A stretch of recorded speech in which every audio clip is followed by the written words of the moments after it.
Okay, so the novel that I read is The Testimony of Taliesin Jones, and it's by Rhidian and Brook.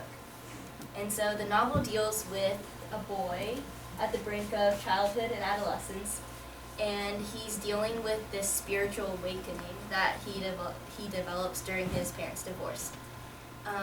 He finds solace in books, and so the plot starts to thicken once a teacher asks him the question, do you believe in God, and why? He finds that he has become almost like a character in a novel as he's searching for this new meaning in life and a new philosophy, which is ironic because he's exactly that, a character in a book. By the end of the novel, he reaches puberty.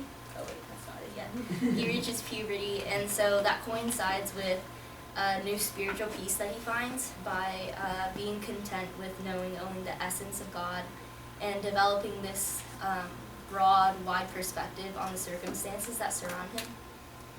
And so that's the dog. Okay. And similar to Taliesin, I was an avid reader from my childhood. I have been an avid reader from my childhood, and as he explained his approach on reading books, I found that it was similar to how I took reading any type of novel. There's never been a novel that's failed or that's not stumped me in one way or the other, whether it be by the plot or vocabulary. But instead of looking up that single word that I didn't understand, I would usually keep going, sometimes out of laziness, but it's also because once I keep reading, I can usually figure out what the word means. And I also find it distracting from the whole of the novel when I just stop to focus on one part that I didn't understand.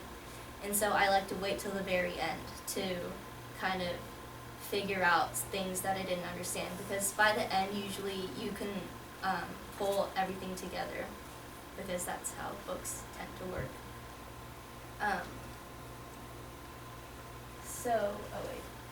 So I can see kind of the flaws in mine and Taliesin's method of reading, but I can also see how it can apply to pretty much life in general and how you look at the events that surround you. So, for example, take a bride who is planning her perfect wedding, and this day is supposed to be the best day of her life. And so she begins with this vision of a perfect wedding, and then she plans everything out to a T. And so when the day of the wedding comes, it seems that nothing can go wrong. But then, one drunken groomsman later, the wedding is in shambles, and the bride is having one of the worst days of her life. Now, imagine that someone takes a remote control and pauses the wedding scene. Up until this point, the wedding has been told from the bride's perspective, with the wedding day being the big picture. And so,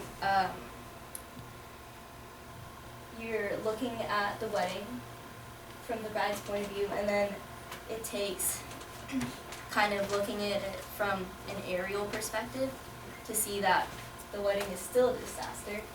And then once you go back to the bride's point of view, you kind of, sorry, I lost my train of thought. Okay, so I'm going to start over. So as the bride's perspective is paused, you are taken to this aerial view of the wedding, and it's still a disaster. And then as the camera pans back to the bride, there's this filter lifted from her, and she has this realization. And the realization is that she is marrying the man of her dreams, hopefully. And the wedding day is no indication of what is to come in the actual marriage. And so the events of the day simply become a small detail in the scope of the marriage.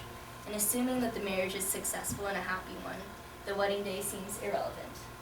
And so, there it is.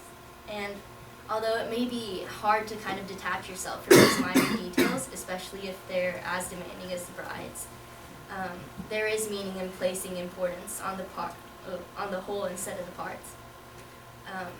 Time is the aid that helps us do this. It helps us develop a wider view and sort of a sense of retrospect.